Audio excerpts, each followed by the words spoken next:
ఏంటండి బాబు, కారు ఏదైనా ఫైర్ అయిపోతుంది అనుకున్నారండి. మనం కార్బన్ క్లీనింగ్ చేసిన తర్వాత ఇలా ఈ విధంగా పొగలు వస్తుందండి బయటికి. అది బైక్ అవని, కార్ అవని, ట్రాక్టర్ అవని, వ్యాన్ అవని, ఆటో అవని.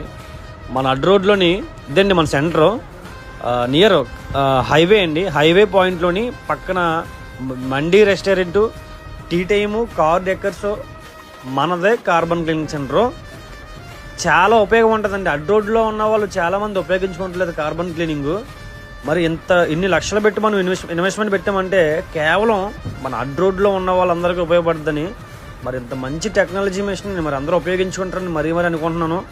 మళ్ళీ చెప్తానండి, కార్బన్ క్లీనింగ్ అంటే ఎడ్ క్లీనింగ్ అండి. మెకానిక్ వాళ్ళు ఎడ్ ఇప్పి క్లీన్ చేసేది ఇప్పకుండా క్లీన్ అవుద్ది. అది బైక్ అవని, కార్ అవని, ట్రాక్టర్ అవని, వ్యాన్ అవని, ఆటో అవని. దానివల్ల మీకు మైలేజ్ పెరుగుతుంది, పికప్ పెరుగుతుంది, ఇంజిన్ యొక్క సౌండ్ వైబ్రేషన్ తగ్గుతుంది, బోర్కి వెళ్ళకుండా ఉంటుందండి. మరి ఇంకా ఏదైనా ఇన్ఫర్మేషన్ కావాలంటే పైన నెంబర్ పెడతాను, కాంటాక్ట్ అవ్వండి. బిజినెస్ బ్రాంచెస్ కావాలన్నా, ఏదైనా ఇన్ఫర్మేషన్ కావాలన్నా పైన నెంబర్ పెడతాను, కాంటాక్ట్ అవ్వండి. మన తుని అడ్ రోడ్ అండి. మన ఫాలోవర్స్కి 30% డిస్కౌంట్. Thank you.